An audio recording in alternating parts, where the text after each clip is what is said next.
Oke, selamat pagi semuanya.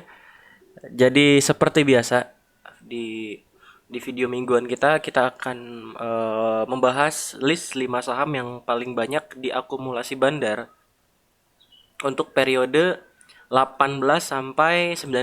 Kenapa cuma 2 hari, Pak?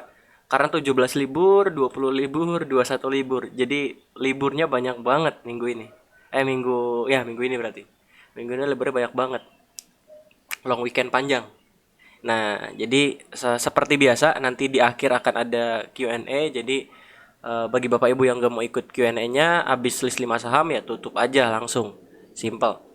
Nah, ini adalah saham, 6 saham. Kemarin kita kasih 6. Kenapa kita kasih 6? Karena waktu itu kita bilang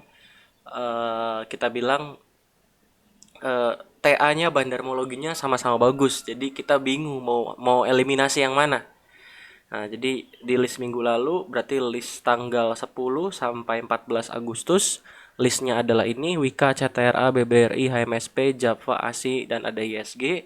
Sementara untuk pergerakan harganya dari tanggal 16 sampai 20, 16 sampai 20 atau 18 sampai 19 karena efektif cuma 2 hari itu ada Wika 8,4, CTRA 6,8, BRI 6,6, HMSP 0,9, Java 0,5 dan seterusnya.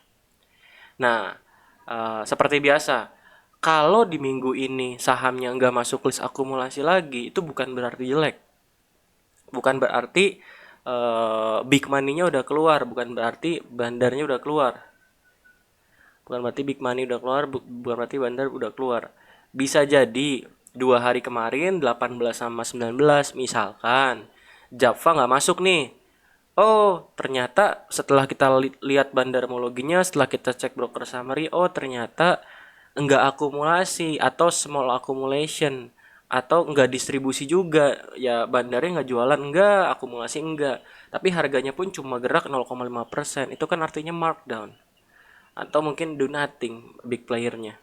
Jadi masih menarik. Tapi ya harus lihat, harus cek juga, harus tetap cek juga. Harus Bapak Ibu harus tetap cek manual ke broker summary-nya. Itu cuma berandai-andai aja seperti itu. Oke. Jadi kita langsung aja ke list minggu ini. Ke list minggu ini. Nah, yang pertama itu adalah ini mungkin 3 dari 5 hampir blue chip semua. Yang pertama itu ada BBRI. Salah.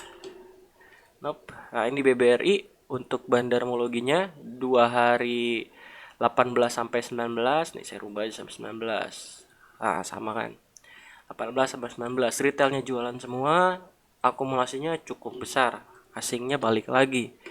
BBRI ini harga sahamnya. Ya, di sini breakout. Di sini breakout kalau kita mau tarik garis ya di sini breakout sehingga jago gambar. Sini breakout, volumenya waktu breakout cukup oke. Nah, ini volumenya 1 2 ada 2 lonjakan volume berturut-turut. Cukup oke, sudah breakout. Kita coba lihat FF-nya. Ops. Karena Bang BRI ini cukup korelasi terhadap asing. BRI asing, ya asingnya masuk terus. 3 hari ke belakang. Oh, ini saya belum perbaiki, jadi abaikan candle hari terakhir. Karena saya lagi buat data baru, jadi saya butuh untuk candle FF-nya maju lebih dulu. Tapi kurang lebih kayak gini lah. Kurang lebih saya rubah aja biar nggak ini 16. Kayak gini. Jadi kayak gini candle untuk BBRFF. BBRFF coba kita lihat average akumulasi asing dari awal naik sini sampai sini ada di berapa investor asing. Ini tanggal 19 Mei ya. Ya, 19 Mei. 19 Mei 19 05 2020. Ada 62 hari. 62 hari. Nah, kalau kita lihat di sini sebentar mungkin kecil saya bantu screenshot dulu. Saya bantu screenshot dulu biar kelihatan.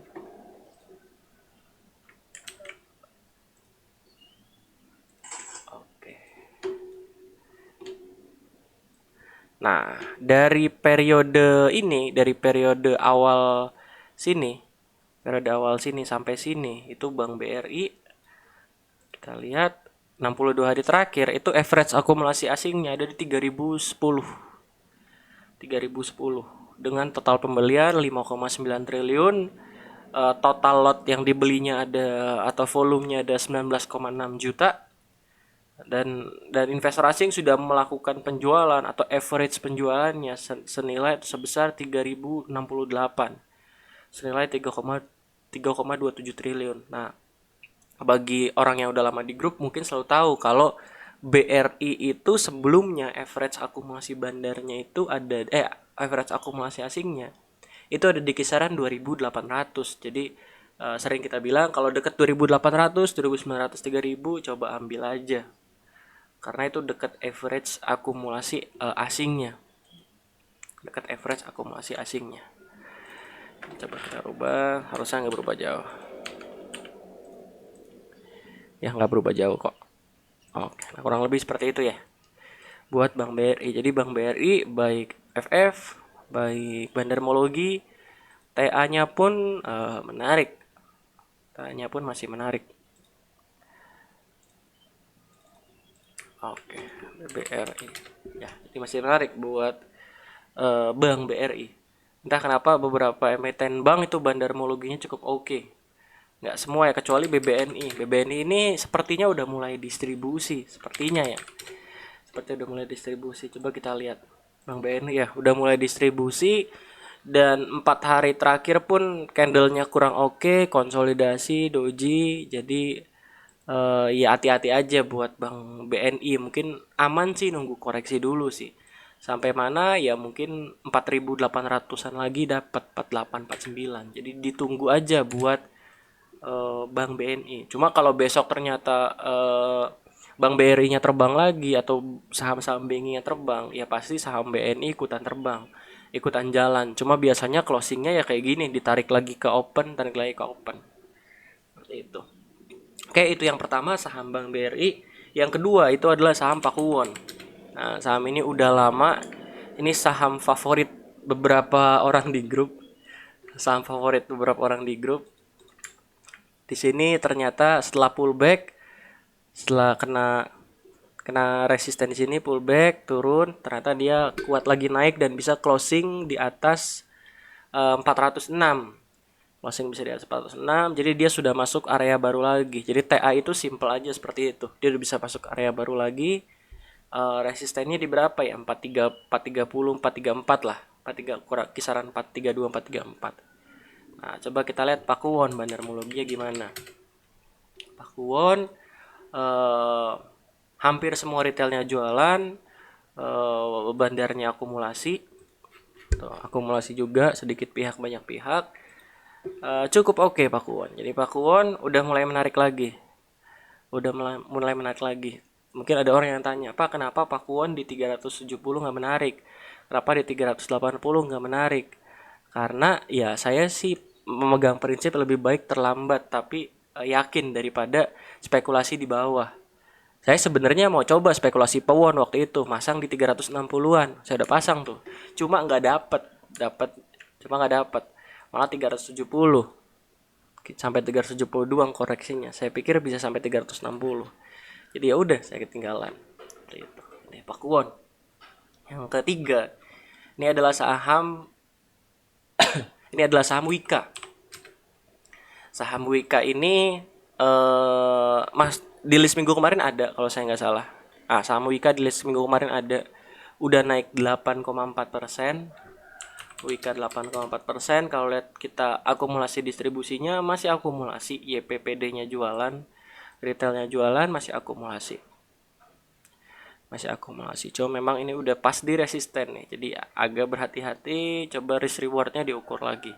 Cuma so far sih masih menarik untuk saham Wika. Saham Wika masih menarik, nggak usah takut. Saham Wika masih menarik. Ini buat saham Wika. Nah, selanjutnya ada apa lagi? Nah, Wika ini konsolidasinya paling kisaran sini. Area konsolidasinya. Jadi 12.50 mungkin bisa ambil, bisa spekulasi. Karena chart kan gerak, karena grafik kan geraknya pasti seperti ini. Ntar saya coba screen cap biar enak gambarnya. Oke. Nah, jadi bagi Bapak Ibu, seharusnya yang udah belajar TA atau udah baca bukunya Edianto Ong pasti tahu kalau harga naik itu pasti geraknya gini. Nah, pasti geraknya gini. Terus kalau harga turun pasti geraknya gini. Nah, jadi kurang lebih kayak gitu. Nah, sama prinsipnya kayak Wika juga. Ya kan kalau kita lihat seperti ini. Nah, ini naik, turun. Ini kan minor trendnya. Kecil, naik, turun, naik lagi. Jadi kurang lebih kayak kayak anak tangga lah, kayak anak tangga. Jadi pasti naiknya seperti itu. Nah, setelah Wika ada apa lagi? Ada BSDE. BSDE. BSDE ini candlenya agak aneh. Candle beberapa hari ke belakangnya ya, itu agak aneh. Agak aneh, open di atas, tutup di bawah, open di atas, tutup di bawah. Candlenya jelek banget buat dianalisa. Candlenya jelek banget. Coba bandarmologi so far oke. Volumenya juga oke 2 hari terakhir. So BSDE menurut kita masih menarik. Menurut kita masih menarik. Tuh buat BSDE. BSDE masih menarik. Terus apa lagi yang terakhir? Yang terakhir adalah PTBA. PTBA ini akumulasi bandarnya. Sebenarnya ini saham diakumulasi terus sih. Bandarnya akumulasi. Dia mau coba breakout lagi di sini. Dia mau coba breakout lagi. Kemarin volumenya cukup oke. Menurut saya sih nanti minggu depan itu bakal breakout menurut saya. Tapi kalau salah ya pasti konsolidasi lagi. Cuma yang pasti ini saham sih menarik. Apalagi kemarin rasanya Sabtu ini ada berita harga batubara dunia ada di level terendahnya. Wah, itu jadi sentimen lagi buat PTBA. Mungkin dapat di 2050-an lagi atau bahkan dapat 1950-an lagi itu menarik. Tapi 1950 rasanya enggak sih, mungkin 2050-an. Biasa orang panik karena news 2050 big player nampung lagi, balik lagi harganya. Itu, jadi 5 saham. BRI, Pewon, Wika, BSD, PTBA. Silakan dianalisa lagi. Silakan dianalisa lagi. Silakan yang nah saya senang nih ada beberapa orang yang mereka udah buat dulu, mereka udah screening dulu, baru ketika saya rilis video mereka cocokin kira-kira saham yang saya screening masuk nggak ya ke list saham 5 akumulasi ini. Nah saya senang tuh, artinya apa? Artinya mereka ngerjain PR mereka masing-masing, bukan cuma nunggu, bukan cuma nagih video kapan, tapi mereka kerja dulu baru nyocokin. Nah itu saya lebih senang kayak gitu diskusi. Oke. Next. Jadi itu 5 sahamnya. Sekarang adalah masuk Q&A. Ada 64. Jadi ada 64 yang sabar aja. Saya juga bacanya sabar karena udah santai, udah minggu pagi. Kita lihat satu-satu ya. Oke.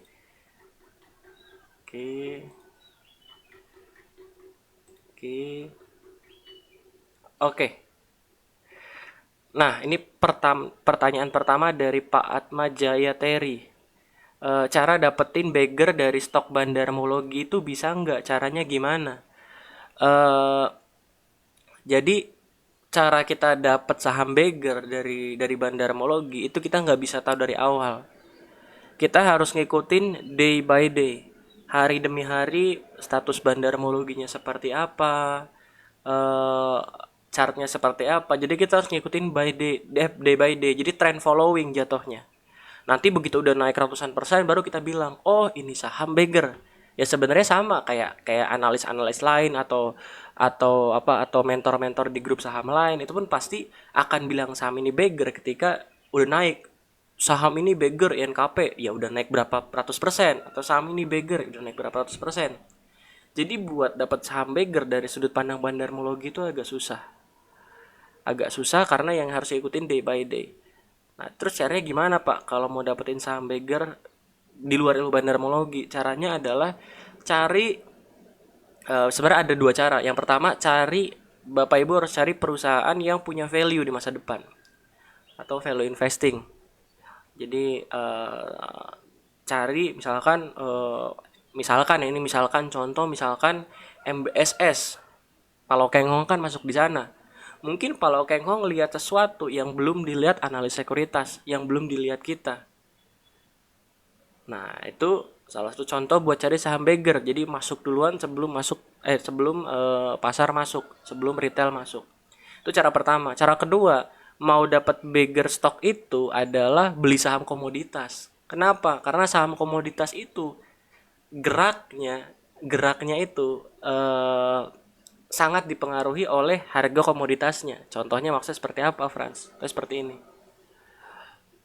Misalkan kita tarik BBRI, BBNI, PTBA, ITMG, PTRO, apalagi Indi misalkan. Oke, kita tarik ini, terus kita tarik dari 2010 aja. 2010 sampai 23 Agustus. Oh iya, seginya belum.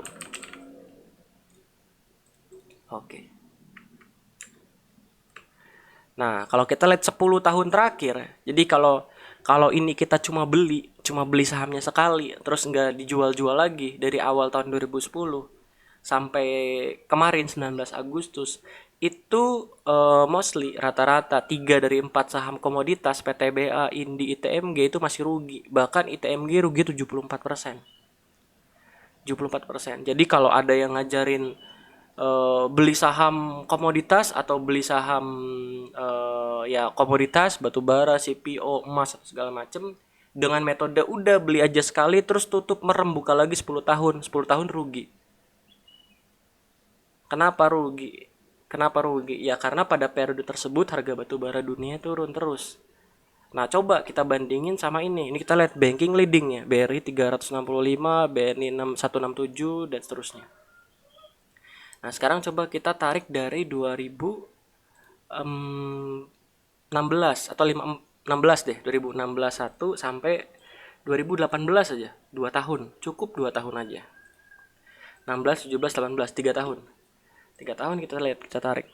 Lihat, Indi 1536%, PTRO 482%, kelihatan nggak? Sebentar. Ini kelihatan harusnya. Nah, Indi 1536%, PTRO 482, PTBA 344, ITMG 271 dan seterusnya. Banking semua kalah.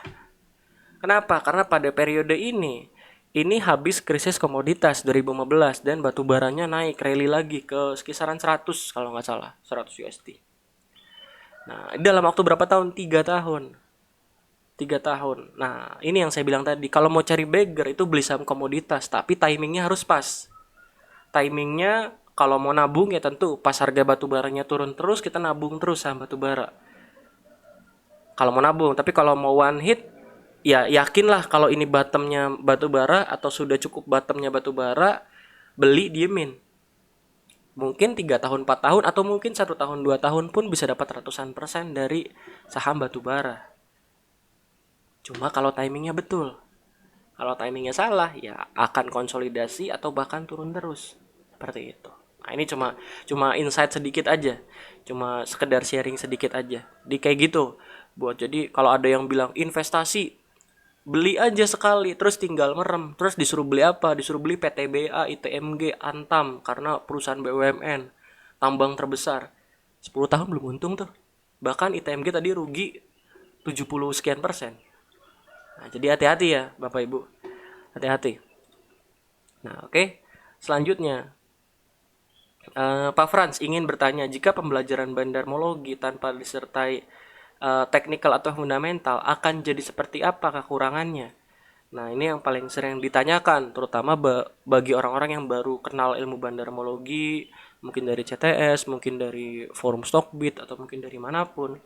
Itu biasanya mengabaikan ilmu analisa lain. Padahal analisa itu saling melengkapi. Nah, kekurangannya apa kalau bandarmologi nggak dikasih teknikal atau fundamental? Nah, ya kebetulan ada contoh kasusnya nih. IKAI. Saya ingat banget sama saham ini. Ini saham kalau kita lihat 2018 ya. 18 sampai kayak cuma setahun deh. 31 18. Nah, ini bandarmologi bagus banget. Oso sekuritas akumulasi banyak. Oso sekuritas akumulasi banyak. Prinsip akumulasi distribusi kepake di sini. Coba sampai September sini, sampai September 2019. September 19. Akumulasinya makin gila lagi. Lihat, AD 22,5 juta lot, 585 miliar, sementara broker lainnya jualan.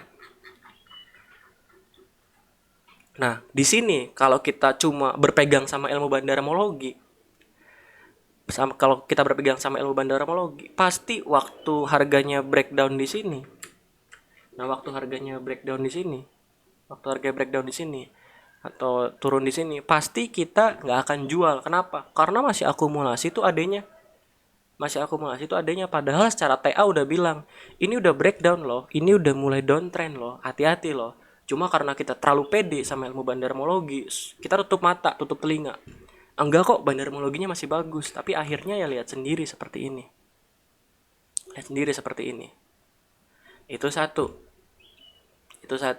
Itu pentingnya analisa teknikal di ilmu bandarmologi supaya ngasih entry atau exit point. Nah, sekarang fundamental seperti apa perlunya dikombinasikan dengan ilmu bandarmologi? Ya simple, sama kayak TA. Sama kayak sebenarnya TA sama bandarmologi TA sama FA dikombinasiin agak susah. Cuma kalau bandarmologi sama FA simpelnya seperti ini. Kalau sahamnya turun terus, tapi yang turun terus itu fundamentalnya bagus. Misalkan BRI turun terus, bandarmologinya bagus, atau POWON yang baru-baru ini turun terus tapi fundamentalnya cukup oke. Tapi bandarmologinya bagus, ya kita bisa keep, kita bisa punya pegangan dengan PD bahwa ini saham nggak mungkin ke 50. Bukan nggak mungkin, ini saham kemungkinan kecil ke 50. Kenapa? Masa CTRA ke 50, masa BSD ke 50, masa BBTN ke 50 kan enggak. Nah, jadi kurang lebih itu gunanya analisa fundamental kalau kita mau pakai bandarmologi. Cuma balik lagi, tujuan di marketnya ngapain? Kalau tujuan di marketnya memang mau trading, ya udah trading aja. Kalau udah kena stop loss jual, kalau udah kena trailing stop jual, kalau udah kena target profit jual. Ada beberapa grup yang ngajarin anti cut loss, itu salah. Anti cut loss kalau trading anti cut loss nanti nyangkut. Contohnya kemarin saya ngobrol sama salah satu orang di dekat lingkungan saya, trader pemula. Dia cerita, dia waktu awal mulai trading itu berdua sama temannya. Terus temannya itu beli saham BAPI. Terus dia berpikir seperti ini. Saham ke-50 kan terendahkan ke-50. Saham ke-50, ke-51 aja udah untung 5%. Akhirnya dia beli di 50. Sampai sekarang nggak bisa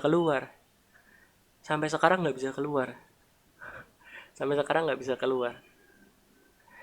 Kenapa? Karena nggak mau cut loss dan melihat opportunity dari sisi yang salah. Dipikir saham 50 pasti naik ke 51, padahal enggak. Jadi kurang lebih seperti itu buat pertanyaan Pak Bully Shopee merek. Seperti itu. Jadi kekurangannya seperti itu ya, Pak.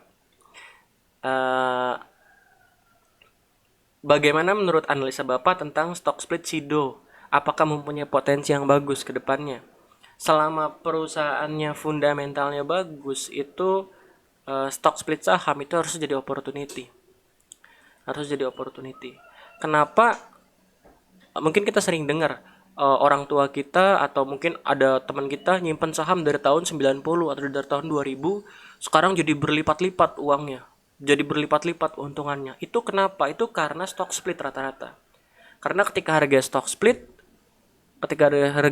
dan harganya kembali beberapa tahun kemudian ke harga setelah stock split, itu kita tanpa modal kita udah untung gede banget.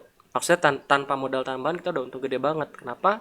Karena lembar sahamnya ke split, misalkan rasionya 1:4. Kita punya 50 lot jadi 200 lot. Cuma harganya memang turun. Tapi kan volume kita jadi naik, dan kalau harganya balik kan value-nya jadi 4 kalinya. Kayak gitu.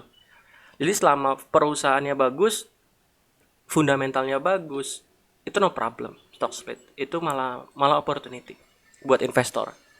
Tapi kalau buat trader, biasanya pas kumdet stock splitnya itu harganya bergerak volatile. Itu poinnya. Nabung saham per bulan itu perlu diversifikasi ke sektor atau instrumen selain saham nggak, Pak? Eh, Perlu sih, tetap harus perlu. Karena saham itu kan cukup volatile ya, cukup volatile. Takutnya ya intinya kita tetap harus ada, ini kan masuk ranahnya ke financial planner.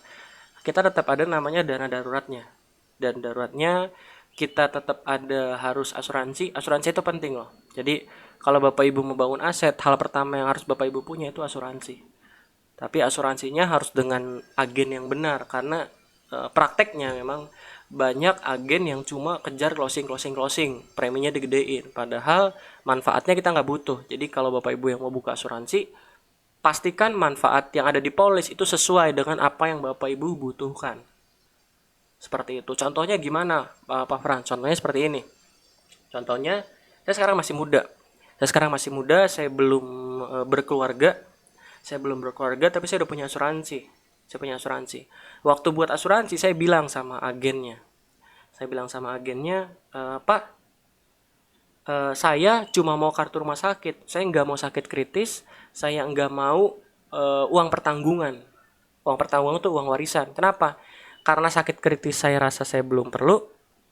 Ini memang mindset yang salah. Cuma dengan masuk dan keluar uang, maksudnya dengan cash flow saya rasa saya belum perlu sakit kritis. Terus kedua,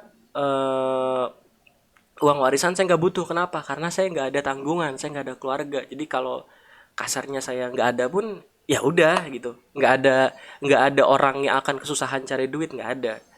Jadi saya mau sakit kritisnya aja, jadi dibuatin sakit kritisnya aja. Jadi seperti itu. Jadi sebelum punya asuransi, misalkan Bapak Ibu belum punya asuransi, Bapak Ibu mikir dulu, butuhnya buat apa ya asuransinya? Buat rumah sakit kah, atau buat UP kah, UP itu warisan kah, atau buat apa? Seperti itu. Jadi jangan asal ditawarin marketing di bank, Bapak mau buka asuransi ini, langsung buka, ya deh buka aja. Akhirnya polisnya numpuk, polisnya banyak, ternyata polisnya nggak berguna semua, nggak bisa dipakai semua. Jadi kayak gitu. Nah, pertanyaan selanjutnya, eh untuk analisa bandarmologi, menentukan akumulasi dan distribusi bandar, periode yang kita lihat berapa lama, dan untuk newbie bagus nggak trading di saham-saham LQ45 supaya aman. Periode yang bisa dilihat itu sebenarnya subjektif. Kalau saya lebih senang lihat pas mau breakout, pas sahamnya mau breakout atau pas sideways, itu saya biasa lihat. Dan untuk newbie bagus nggak trading di saham-saham LQ45? Menurut saya daripada ke saham-saham LQ45, lebih baik ke saham IDX Quality 30 atau IDX Value 30. Itu lebih oke. Itu lebih oke dibandingkan LQ45. Kenapa? Karena LQ45 salah satu kriteria terbesarnya itu cuma 45 saham paling liquid. Dan kita tahu, kita lihat aja lah, enggak semua saham LQ45 itu saham-saham yang oke. Kadang ada saham-saham yang katakanlah third liner atau gorengan itu masuk ke indeks LQ45, pernah masuk ke indeks LQ45, dan sekarang harganya ada beberapa yang 50, bahkan ada yang suspend. Seperti itu. Jadi lebih baik kalau mau acuannya indeks, sahamnya aman, lebih baik IDX Value 30 atau IDX Quality 30. Salam Pak Frans, semoga Anda sehat selalu dan lindungannya. Izin tanya, bagaimana menurut Pak Frans mengenai bandar yang sering akumulasi dan lama proses akumulasinya tapi nggak diterbangin harganya? Saya tahu kewajiban bandar terbangin harga. Saya tahu bukan kewajiban bandar terbangin harga. Tapi kok saya nggak paham kenapa kenapa hanya akumulasi tapi nggak diterbangin? Oh, intinya kenapa akumulasi tapi nggak diterbangin? Eh, ya simply mungkin mau akumulasi aja, Pak. Mau nimbun aja, mau nimbun dulu. Terbanginnya nanti nunggu beritanya. Misalkan satu tahun di tahun depan ada rencana akuisisi. Nah, biasa kalau rencana akuisisi harga digoreng-goreng tuh. Harga sahamnya digerak-gerakin. Harga saham digerak-gerakin. Nah, biasanya ya karena supply barang di marketnya banyak, biasanya bandar ngumpulin dulu supply di marketnya selama 6 bulan misalkan atau 9 bulan. 9 bulan ngumpulin atau 6 bulan ngumpulin, lalu 3 bulan setelahnya diem dulu. Kenapa? Ya diem aja, nunggu akuisisinya rampung, nunggu segala macem, baru nanti diterbangin. Seperti itu. Jadi ya kenapa nggak diterbangin udah akumulasi, ya mungkin simply mau akumulasi aja. Cuma jangan sampai karena akumulasi bandar tadi kita cuma cuma patokan sama akumulasi bandar, kita nggak lihat TA-nya, kita nggak lihat FA-nya. Ini perusahaan busuk, akumulasi terus, kita beli terus. Jangan seperti itu.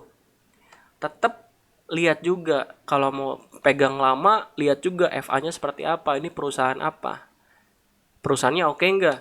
Kalau perusahaannya untung, udah untung berapa tahun, siapa tahu untungnya baru tahun ini, tahun sebelumnya rugi terus. Nah, itu juga harus jadi bahan pertimbangan. Nah, kalau mau trading, ya lihat kalau TA-nya udah breakdown, ya jual aja. Kalau nggak nanti nasibnya kayak IKA ini. Nasibnya kayak IKA ini. Seperti itu.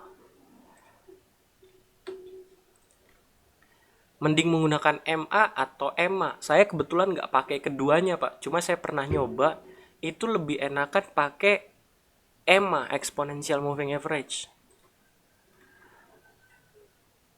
Pak Frans, apa bisa bandar punya strategi untuk lolos dari screen bandarmologi supaya gerakannya tidak serta mudah diketahui sehingga tidak gampang diikuti investor retail? Pakai broker retail.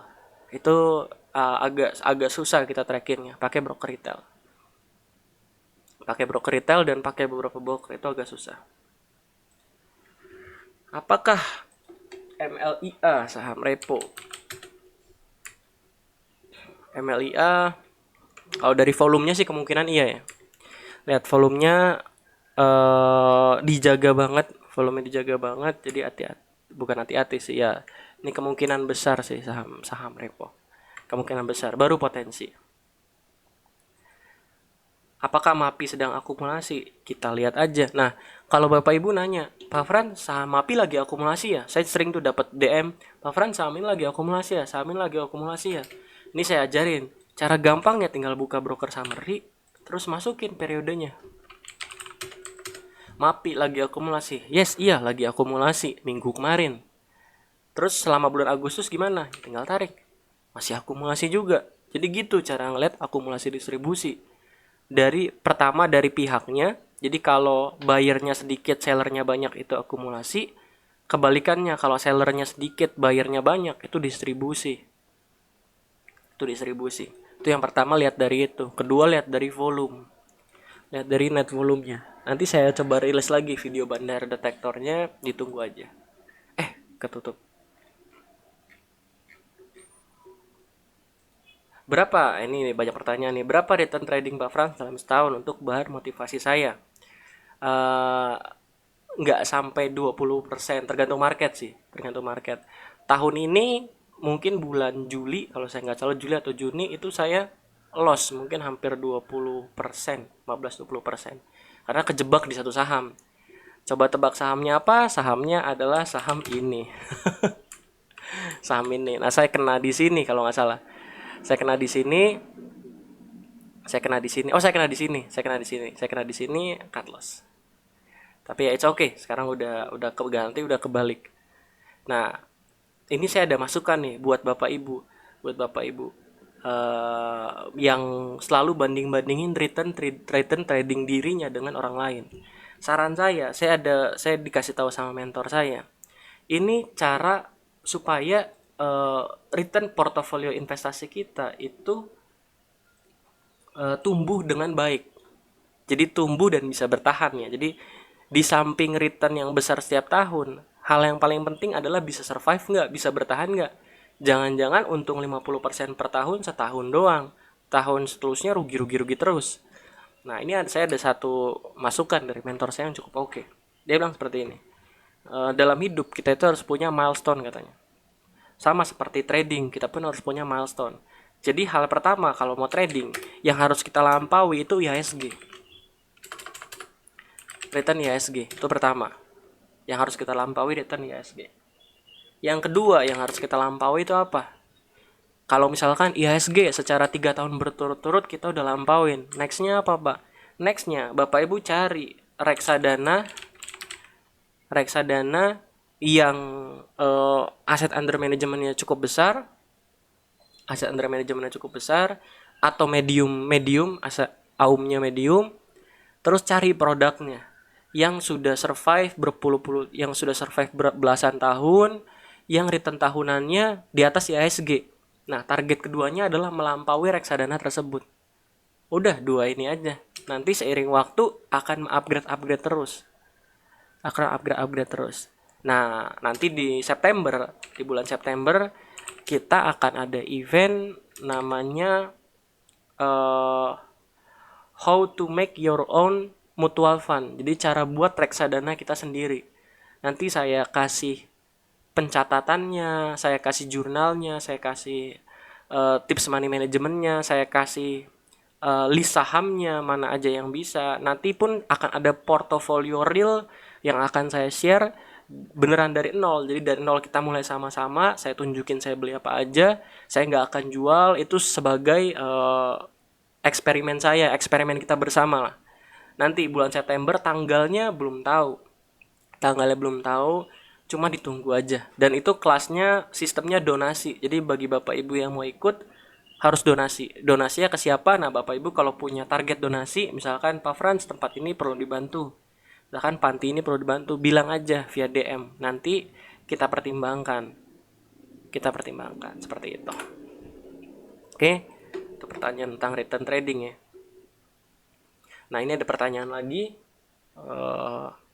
Saya tertarik dengan video Pak Frans terkait nabung saham atau dollar cost averaging time frame 10 tahun. Tapi 5 tahun pertama berhenti menabung. Pertanyaannya, khusus sektor perbankan dan consumer, jika foreign memutuskan jualan terus dan tidak masuk lagi, apakah metode ini akan work? Karena ada yang aneh, pergerakan foreign flow di masa pandemi ini tidak seagresif pada masa krisis-krisis tahun sebelumnya. Nah, untuk nabung saham itu kita tutup mata, nggak ngelihat asing, nggak ngelihat bandarmologi, nggak ngelihat apapun. Yang kita lihat cuma satu, yang kita lihat fundamentalnya. That's it, cukup. Kita lihat fundamentalnya. Ini perusahaan bisa survive nggak 10 tahun ke depan. Cuma itu. Nggak usah pusing, FF-nya hari ini keluar, FF-nya besok masuk. Nggak usah pusing. Karena kalau kita pusingin itu, nanti jatuhnya kita malah trading, bukan nabung. Seperti itu, Pak. Dan gak usah khawatir, asing itu di saham blue chip itu pasti balik lagi. Karena kepemilikannya itu puluhan triliun ya, saya lupa. Kayak puluhan triliun, ratusan triliun di BRI. Di BRI puluhan triliun, ratusan triliun. Sempat kita buka juga data kepemilikan ke C, jadi yang keluar masuk ya paling barang itu aja, uang itu aja. Mungkin 1 triliun keluar dari saham, pindah kemana, switching kemana. Jadi nggak usah terlalu khawatir. Sama FF kalau mau nabung saham. Pak Frans, tolong bahas BES. Kira-kira bagus nggak buat invest jangka panjang? BES ini saham IPO ya? BES ini saham IPO. Kalau mau invest jangka panjang, lebih baik lihat langsung fundamentalnya. Saya sih jujur nggak tahu fundamentalnya. Baru IPO 2020. Ya bandarnya belum untung sih. Belum, salah. Ya bandarnya belum untung, bahkan akumulasi lagi dari YB. Jadi ini saham yang mungkin bisa jadi beggar. Dugaan awalnya bisa jadi beggar, cuma diikuti aja day by day. Nah, volumenya kan juga mulai ke-create. Kecil-kecil, cuma naiknya perlahan. Cuma kalau mau invest jangka panjang, jangan lihat bandarmologi, tapi lihat bisnisnya. Saya sejujur nggak tahu bisnisnya BES seperti apa, jadi mungkin bisa dilihat langsung. Selamat malam.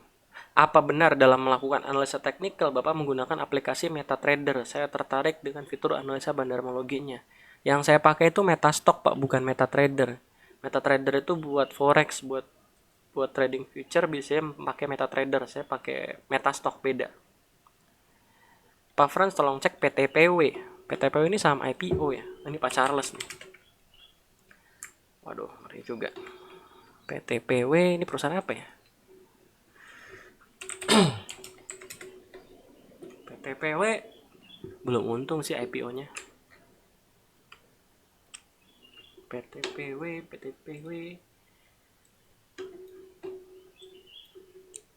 Coba kita cek value. Waduh, ini ada kemungkinan ya saham repo. Lagi dijaga PTPW. Pratama Widya. Yobi Kahian, IPO-nya cukup besar. Yang pasti bandarnya belum untung sih. Ini perusahaannya juga lihat sekilas ya. Lihat sekilas perusahaan yang cukup oke sih. Cuma pernya 60 kali dinaikin banget, pernya 60 kali, PBV-nya 3,51.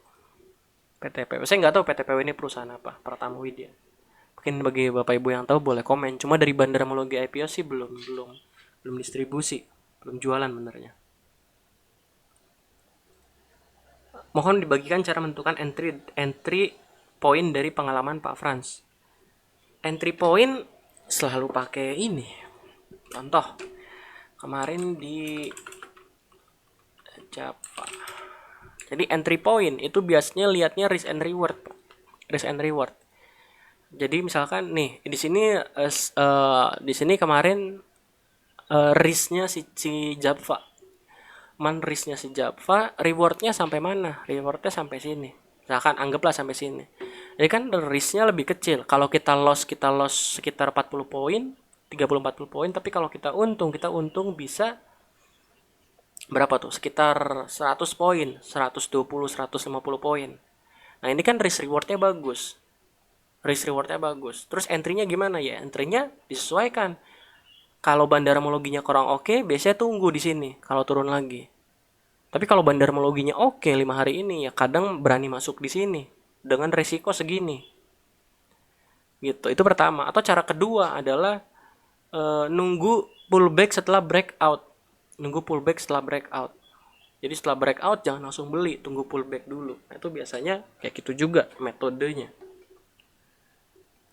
Gitu Pak Muhammad. Tolong analisa Emior kapan naiknya. Waduh, nggak tahu kapan naiknya. Saya nggak tahu kapan Emior kapan naiknya. Cuma yang pasti ini saham fundamentalnya saya tahu cukup oke.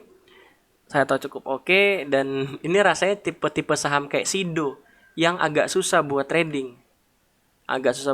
Cocoknya buat investasi. Kenapa? Karena ya secara jangka panjang dia naik terus. Tapi kalau kita zoom ke chart hariannya, itu chartnya bikin muak. Satu hari cuma paling gerak 0, berapa persen. Naik besar bisa dihitung jari lah berapa kali. 1 kali, 2 kali, 3 kali. Jadi sisanya ya harganya bergeraknya nggak terlalu volatile. Kapan naiknya saya nggak tahu. Bisa tolong dibahas nasibnya Demas dan Emior. Emior tadi udah, Demas. Kanjeng Demas. Demas naik terus. Kita lihat. Pasti candle hari terakhir sih kurang oke ya. Coba kita lihat seminggu terakhir dulu. Nggak akumulasi, nggak distribusi. Akumulasi. Oh, IO-nya udah mulai jualan nih. IO-nya udah mulai jualan. Oke. So far masih oke sih Demas, cuma mungkin candlenya sedalam ini rasanya bakal koreksi dulu sih. 220 mungkin dapat. Nah, bagi orang lama yang udah cukup lama di market, pasti tahu kalau Demas itu diakumulasi sama broker ini. Dari 2010 kayaknya. Nah, broker YO. YO itu Amantara kalau saya nggak salah. Amantara, dan rasanya ada afiliasi sama Sinarmas, tapi koreksi kalau saya salah. Dan udah mulai jualan tadi Amantara kalau kita lihat average 212. Oke, selanjutnya masih banyak nih. Entah mau dijadiin 2 part atau enggak, saya juga bingung. Nanti deh. Titipan pertanyaan dari kawanku punya. Bagaimana dengan BNI? BNI tadi udah dibahas. BMRI, ADMF, UT. BNI udah, BMRI aja. Bank Mandiri naik terus tapi asingnya keluar terus. Nah, waktu di sini sih oke, tapi begitu udah turun ke sini terus naik lagi nih, naiknya kurang oke, kurang bagus. 19. Nah, jadi buat saham BNI hati-hati aja sih. Mandiri hati-hati aja. Santai aja, nggak usah buru-buru. Jagain kalau breakdown ke sini. Nah, ini kan area pullbacknya. Area pullbacknya. Nah, jagain aja kalau ternyata balik breakdown ke bawah, hati-hati karena FF-nya pun kurang oke. Kecuali yang jatuh BRI lagi, ya mungkin bisa cukup menarik. Cuma kalau Mandiri sih inflow-nya aja kurang apa ya? Kurang solid. BNI juga sama. Salah. BNI juga sama. BNI juga kurang solid. Bahkan distribusi gede banget BNI. Ini 19, ini 19. Jadi hati-hati BNI. ADMF gimana? ADMF udah lama saya nggak lihat saham ini. ADMF perusahaan bagus ya. DMF ya distribusi enggak, akumulasi enggak. Ini saham sih saham tipe lambat tapi naik. Tipe lambat tapi naik. Lambat tapi naik. Ini turun karena COVID naik lagi, terus turun lagi ini karena dividen. Dividennya cukup gede waktu itu.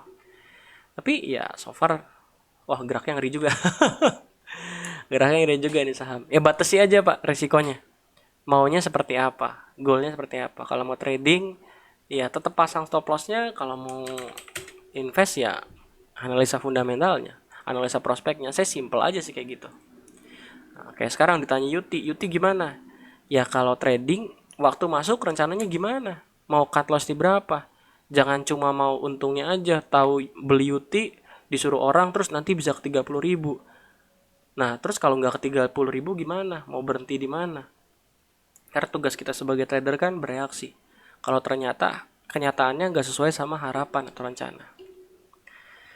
Gitu.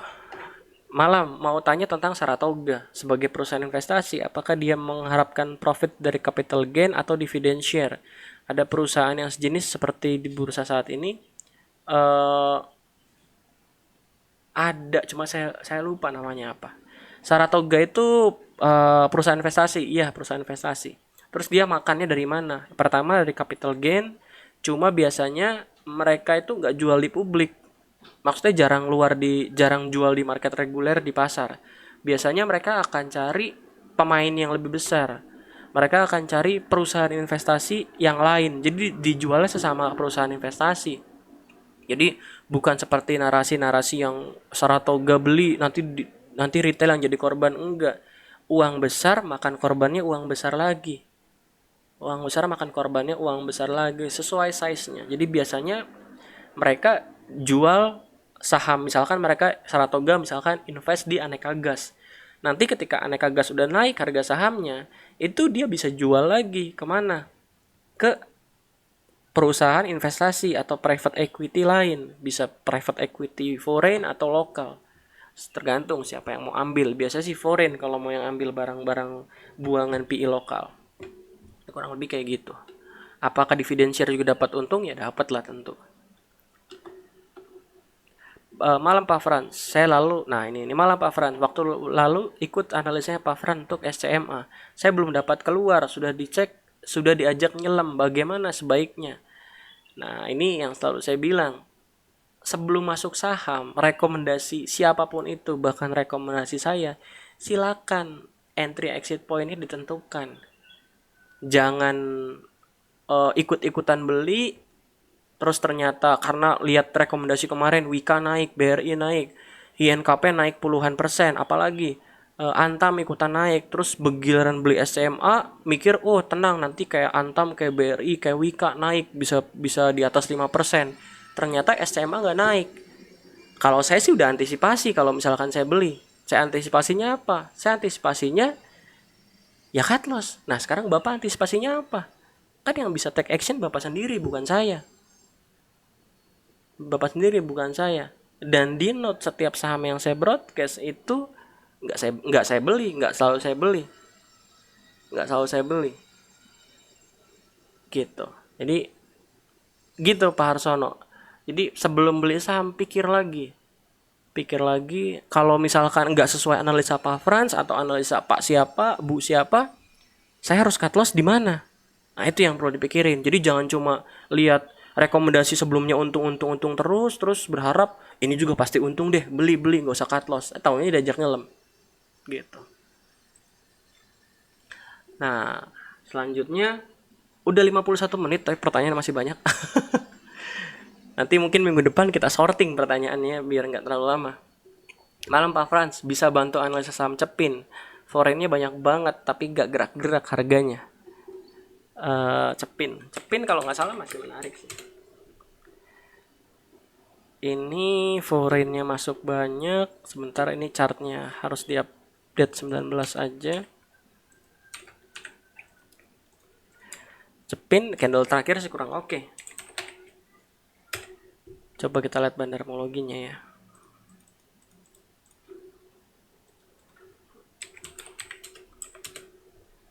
Cepin udah mulai distribusi, retailnya beli semua, asing udah mulai jualan. Mungkin Cepin akan koreksi dulu sih. Cepin akan koreksi dulu.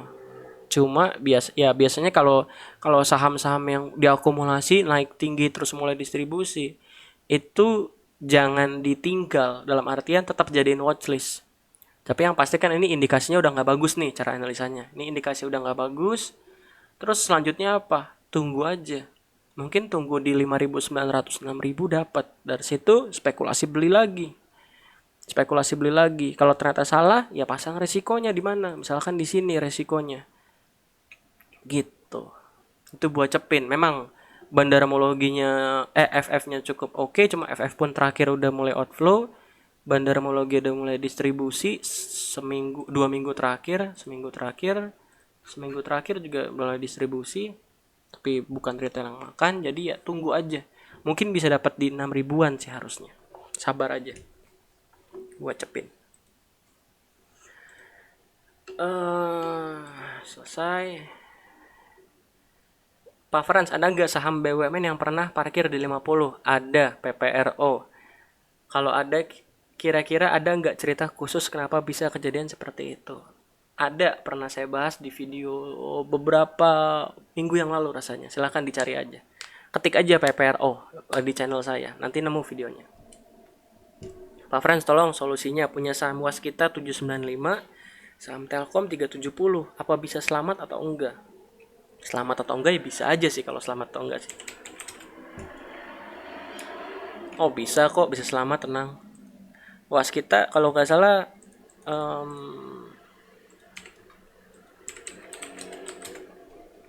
oke kok bandarmologinya seminggu terakhir. Ini sebulan terakhir coba 10. YP-nya agresif banget. Oke sih Waskita bisa lah rasanya. Cuma kalau ke 790 lagi ya take time lah, nggak mungkin langsung. Sesuaikan time frame-nya aja, take time. Telkom gimana? Telkom gila, ini saham outflow terus, nggak ngerti saya. Outflow terus dan ya pullback lagi, jadi hati-hati nih. Intinya dia sekarang lagi ada area konsolidasi baru Telkom. Jadi hati-hati. Nah ini risk rewardnya nggak menarik. Rewardnya di sini, risknya di bawah sini. Jadi risknya gede. Ini Telkom belum menarik, masih belum menarik. Nggak ada inflow yang signifikan. Masih belum menarik buat saham Telkom. Belum menarik. Nah ini Pak Frans, aku bingung. Kita beli saham lihat bandarmologi, tapi beberapa waktu lalu aku beli saham yang distribusi bandar besar tapi teknikal bagus. Next day-nya malah rally banyak dan bandar jadinya akumulasi. Jadi bandarmologi bagaimana menjadikan patokan? Ya, sama seperti yang selalu saya bilang Pak. Bandarmologi itu jangan jadi acuan utama. Kalau TA-nya bagus, ikutin aja TA-nya. Nanti biasanya bandarnya ngikut akumulasi di atas. Kenapa gitu? Saya juga nggak tahu. Cuma yang pasti bandarmologi itu jangan jadi acuan utama. Jadi fungsi analisa bandarmologi itu kayak gini. Fungsi analisa bandarmologi itu menambah level confidence. Jadi misalkan saham INKP TA-nya bagus, level confidence-nya 70%. Terus dilihat pakai bandarmologi. Oh, bandarmologinya juga bagus. Dengan bandarmologi bagus, level confidence-nya naik jadi 90% atau 80%. Jadi seperti itu cara pakai bandarmologi. Bukan bandarmologinya bagus, beli atau bandarmologi jelek, jangan beli. Enggak seperti itu cara pakainya. Kalau versi saya cara pakainya, mungkin kalau versi orang lain cara pakainya beda. Cuma kalau versi saya cara pakainya kayak gitu. Yang penting kita manage resiko kita. Bandarmologi buat nambah level confidence aja. Kan manusia kan kadang pengen ada yang support. Itu kan alam bawah sadar manusia. Pengen kalau ada argumen yang bisa mendukung statement dia.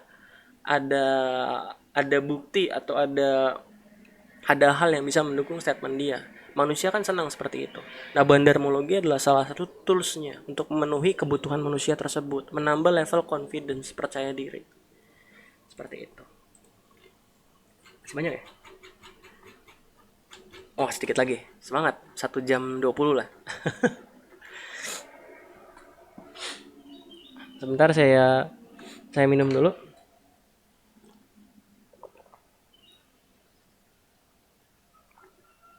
Mending ICBP atau ULTJ untuk nabung saham.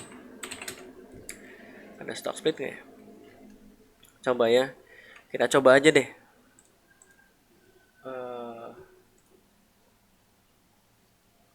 Saya cari filenya dulu. Ada di mana ya? Lupa.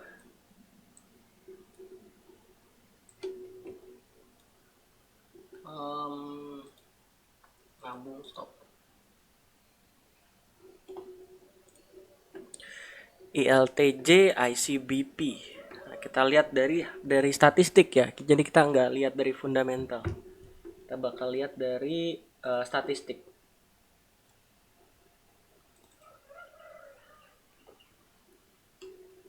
Oke, kita coba ICBP.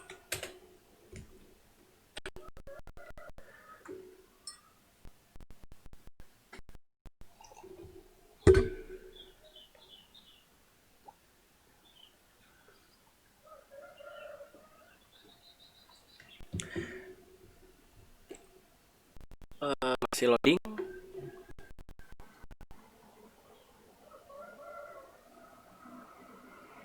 Oke, ini buat ICBP. Kok hilang? Oh. Oh, ICBP error karena baru IPO 29. Oke, ICBP error.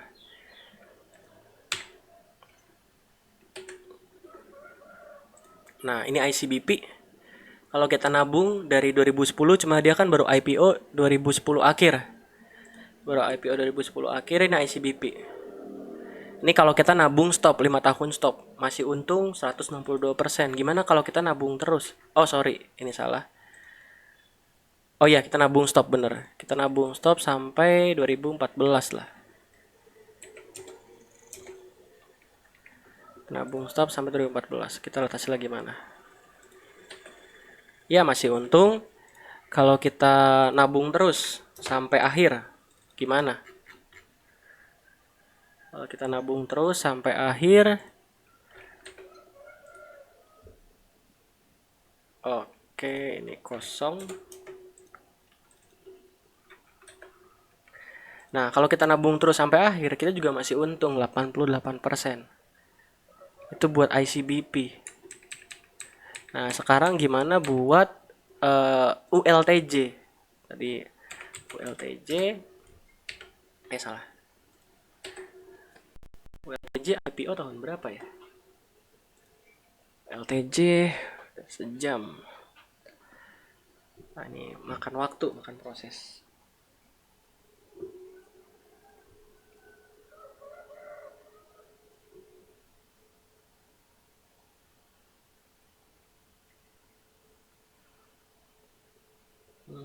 Nah, ini oh belum. Ini ULTJ 360% kalau kita nabung stop. Kalau kita nabung stop ya. Kalau kita nabung stop, ini baru IPO pas 129. Kalau kita nabung stop dari sampai 2014. Kalau kita lanjut terus sampai sekarang, berapa hasilnya? Kalau kita lanjut terus, tetap untung 191%. Jadi kalau dari statistik sih lebih oke ULTJ. Lebih oke ULTJ, tapi kalau dari segi fundamentalnya ya silakan dianalisa lagi lah ya, dianalisa lagi. Ini belum termasuk dividen ya. Belum termasuk dividen, jadi dianalisa lagi. Gitu, Pak. Pak Amin. Cara Pak Frans menentukan top akumulasi mingguan seperti apa? Saham kan banyak banget. Saya ada screeningnya. Jadi tinggal klik. Nah, ini misalkan Bandarmologi report 5 hari, performance ini, terus akumulasi price breakout, akumulasi value breakout dan segala macam. Jadi saya ada screenernya. Kapan buka kelas bandarmologi lagi? Belum tahu. Saya jarang. Jadi saya tuh kalau buka kelas saya cuma promote sekali. Terus saya jarang promote lagi. Kenapa? Ya saya percaya kalau orangnya minat dan orangnya serius belajar pasti dia nyari tahu sendiri tanpa dipromosi-promosiin. Jadi standby aja di channel. Biasanya saya cuma sekali promosi, terus biasanya jarang promosi lagi sampai akhir kelas nanti hari pelaksanaan. Gitu. Bagaimana cara membaca order book dan time frame yang digunakan sehingga bisa disimpulkan saham tersebut akumulasi distribusi. Buat order book itu gak bisa menentukan sahamnya akumulasi atau distribusi. Order book itu cuma bisa buat tape reading. Gimana TA dan bandarmologi untuk Wika? Udah tadi, tolong bahas Cleo dan TBLA buat investasi jangka panjang.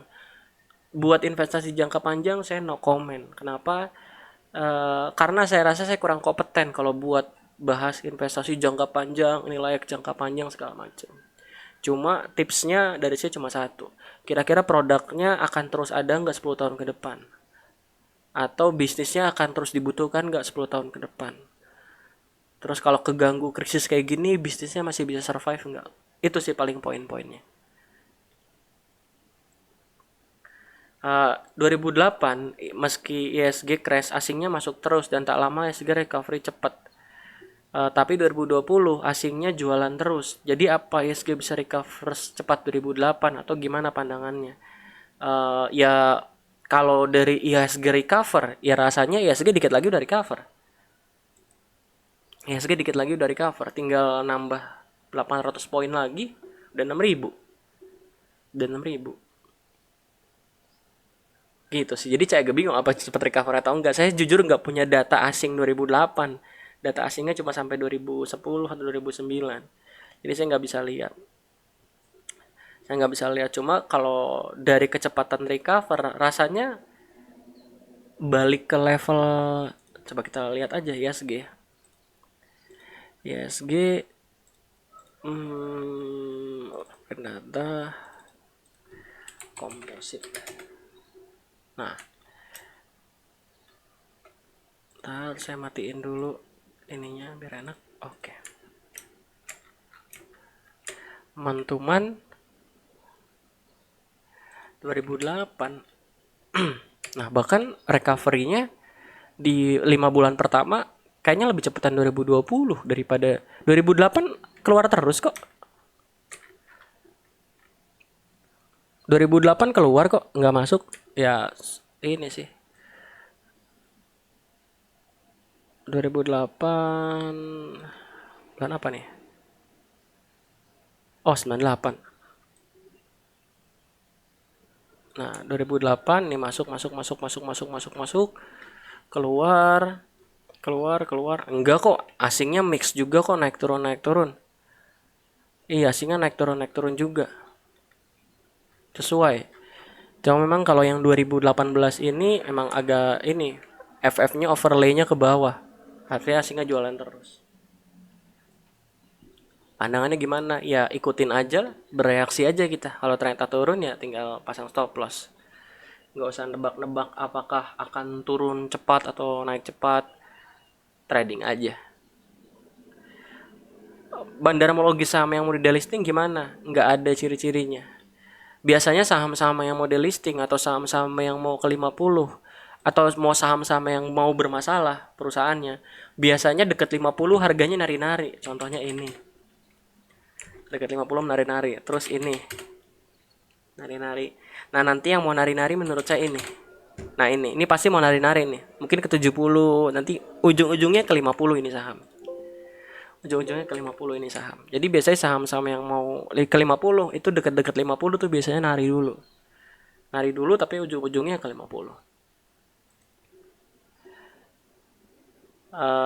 TPI Unilever udah dibahas, INDF belum, Cepin Telkom udah dibahas. Mungkin TPIA mungkin biasanya analisanya ngikutin BRPT, kalau BRPT bullish lagi bisa TPIA-nya bullish lagi. Indofood masih sentimen akuisisi, tapi rasanya sekarang sentimen akuisisinya jadi positif, udah bukan negatif lagi. Telkom udah, Excel kurang menarik. Menariknya di mana? Nanti mungkin ini secara TA ya, kalau secara bandarmologi. Ya bandarmologi pun nggak menarik sih. Bandarmologi pun nggak menarik. Jadi lebih baik tunggu aja. Tunggu di deket-deket 2380-an, dari situ spekulasi beli. Gitu. Oke. Masih cukup banyak. Pak Franz mau tanya, kenapa emiten blue chip kenaikannya selalu tidak signifikan? Misalkan BRI, kenaikannya nggak signifikan, kenapa? Karena kalau saham-saham blue chip naik signifikan, naik 10%, 11%, IHSG pasti akan naik 5% lebih. 5% lebih, ya bisa naik 6%, 5%. Dan itu akan buat indeks kita bubble. Indeks kita ya kalau crash ya crashnya dalam banget. Jadi memang ya saling jaga aja lah. Mungkin pemain besarnya juga saling jaga ya. Tahu etikanya bahwa BRI itu agak susah juga, dan naikin 5% itu atau reject atas itu nggak gampang, itu susah. Bagi uang besar pun itu perlu effort yang cukup besar dibanding auto rejectin atasin saham second liner atau saham gorengan third liner. Seperti itu. Checklist. Sama ini Pak, ada beberapa saham yang teknikalnya bagus namun dari sisi likuiditas kurang bagus. Value sekitar 600 juta sampai 2 miliar. Ada patokan value atau volume untuk saham yang liquid nggak? Nah ini nanti kita bahas di video khusus ya. Saya kebetulan udah buat, tunggu aja. Oke Pak, apa yang tanya pribadi? Pak mau tanya saham keren dengan banyak masalahnya. Keren saya no komen dulu. Nanti ketika waktunya udah pas saya akan buat video khusus saham keren dan turunannya. Saya waktu itu mau buat, cuma melihat ada informasi yang itu, jadi saya tahan dulu, saya hold dulu. Nanti kalau udah timingnya udah pas, momennya udah pas, pasti saya rilis videonya. Ditunggu aja. Halo Pak, salam kenal Pak Irwan. Saya baru follow channel YouTube-nya beberapa minggu lalu, tapi ilmunya sangat bermanfaat. Thank you juga Pak. Request tutorial Metastock. Nah, ditunggu aja Pak. Di bulan September nanti kita mau adain kelas Metastock dari awal, Metastock dari nol atau Metastock 101. Jadi basic Metastock nggak mahal kok kelasnya nggak mahal, kelasnya sekitar 200 ribuan. Itu dapat data 1 tahun, itu kelasnya murah banget. Jadi uang 200 ribunya itu simply buat uang maintenance servernya aja, nggak ngambil untung apa-apa ya, ada untung sedikit gitu. Ditunggu aja kelasnya basic data 1 tahun. Jadi kelas basic nanti diajarin bener-bener dari basic, cara convert data gimana, cara ngambil data gimana, kalau nggak mau langganan lagi datanya ambil dari mana, itu ada semua di kelas basic nanti. Jadi ditunggu aja Pak, 1 tahun itu ditunggu aja Metastock basic gitu. Nah mungkin ada banyak pertanyaan nih, Pak Franz kenapa udah trading untung tapi kok masih jualan kelas, masih buka-buka kelas kecil? Mentor saya sekali lagi ngajarin, kamu jadi orang itu harus punya beberapa source of income. Jadi salah satu source of income saya nggak naif dari kelas. Selain dari trading, selain dari saya ada ngerjain WO juga. Jadi sebisa mungkin selama usia saya masih produktif, ya saya cari source of income sebanyak-banyaknya. Dan itu hal yang dilakukan pengusaha-pengusaha besar toh. Ketika usaha mereka udah besar, terus mereka buka bisnis lagi, bukan buat amal, buat bisnis lagi, buat cari duit lagi. Buat bisnis lagi, buat cari duit lagi. Jadi jangan terkotak oleh pikiran, oh orangnya nggak mau berbagi segala macam. Enggak, bukan seperti itu. Ada waktunya berbagi, di mana di kelas donasi, tapi ada waktunya saya cari uang juga, source of income gitu. Dan bapak-bapak yang sekarang kerja kantoran, coba pikirkan source of income lain supaya nanti ketika income yang ini berhenti, kita masih punya source of income yang lain. Seperti itu.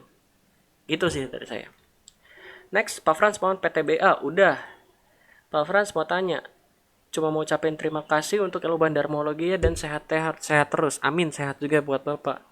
Semoga kedepannya tetap bagi ilmunya dan sehat selalu. Amin. Doa yang sama untuk Pak Widianto. Pak Frans, ketika lihat broker summary dengan cepat dapat disimpulkan akumulasi distribusi foreign, gimana caranya? Mungkin Bapak Untung harus lihat video akumulasi distribusi. Jadi cara nentuin akumulasi distribusi itu udah ada. Apakah Harum dan ITMG layak di hold 1 sampai 3 tahun? Kalau sekarang kan bottomnya udah sekarang kan call udah dekat-dekat bottom ya, kayaknya udah break low juga. Dan saya jujur nggak terlalu mengerti, nggak terlalu bisa analisa global, prediksi harga komoditas 10 tahun ke depan, sekian tahun ke depan kayak analis-analis yang jago itu. Cuma saya rasa harga call sekarang itu udah cukup rendah. Jadi untuk ITMG Harum itu cukup menarik. ITMG Harum, PTBA, apalagi Harum buyback. Seperti itu. Ciri-ciri bandar besar masuk ke saham. Ya diakumulasi besar. Tolong bahas sektor oil yang paling related dengan harga oil di saham apa ya?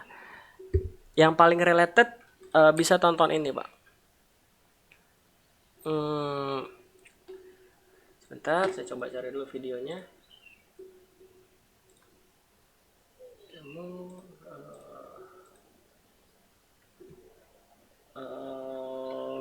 Franciscus Wiguna oil. Nah, ini video mana ya? Nah, riset oil naik, saham ini naik. Jadi kalau harga oil naik, saham apa yang naik? Saham oil apa yang naik? Ini ada risetnya. Silahkan dilihat aja. Oke, sedikit lagi. Pak Frans, lembaga BPJS Ketenagakerjaan, kenapa laporan keuangannya tidak dibikin go public? Terus kemungkinan besar bisa jadi apa tidak kalau lembaga itu akan seperti Jiwasraya? Enggak lah kalau seperti Jiwasraya mah. Kenapa?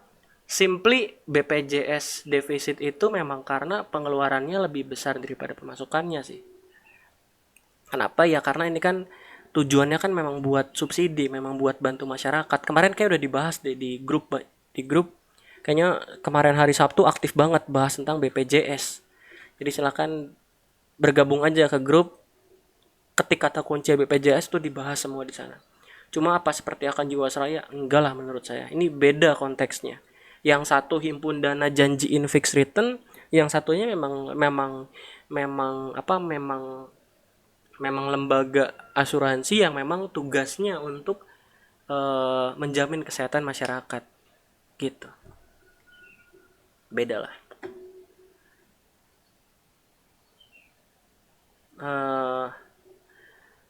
Ini udah saya kasih pandangan, jadi pandangan tentang teknikal, bandarmologi dan segala macam. Mau tanya bagaimana prospek saham pertambangan emas? Apakah sih masih layak di hold? Emas menurut saya masih layak di hold. Kenapa? Emas ini siklusan 10 tahunan. Saya cuma mikir simple aja sih. Masa iya siklus 10 tahunan rally-nya cuma sebulan atau kurang dari sebulan? Kan enggak. Itu cuma pandangan pribadi saya aja. Tapi kalau analisa saya salah, ya udah saya tinggal cut loss kalau saya beli Antam misalkan. Saya tinggal cut loss kalau saya salah. Jadi batasi risikonya aja. Cuma yang pasti menurut saya emas masih akan naik lagi. Sampai berapanya kalau mau Nebak-nebak kalau mau nyoba-nyoba nebak mungkin 2.300 sampai 2.500. 2.400-an lah. Gitu kalau mau nebak-nebak. TA yang bagus dan dipakai untuk buy and sell apa? Nggak ada TA yang bagus, yang ada TA yang cocok. Kalau ada TA yang bagus supaya profitable, semua orang akan pakai metode itu. Tapi nyatanya ada orang yang untung dari moving average, ada orang yang rugi dari moving average, ada orang yang untung dari MACD, ada orang yang rugi dari MACD. Jadi semua tergantung kecocokannya masing-masing.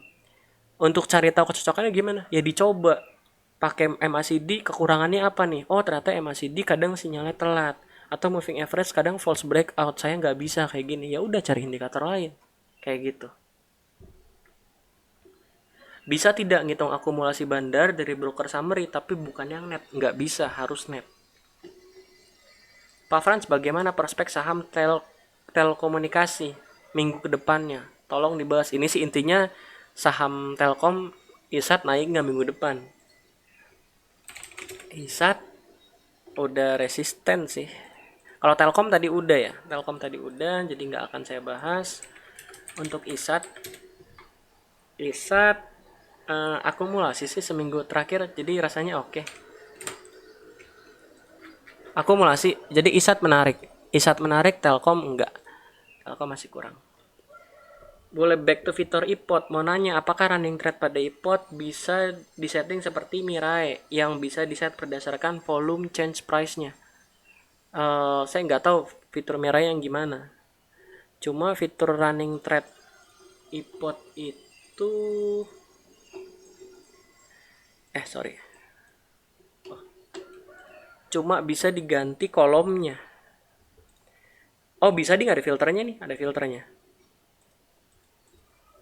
Oh ini filter berdasarkan nama sahamnya.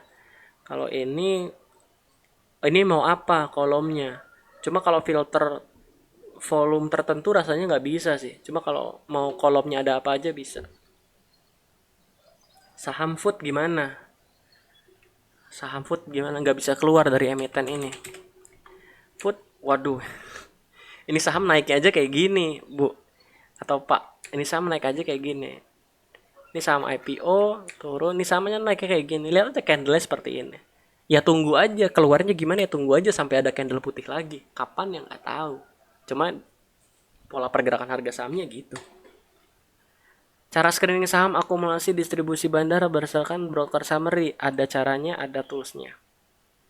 Ciri-ciri saham yang diakumulasi bandar gimana? Udah dibahas di video dan udah jelasin juga tadi.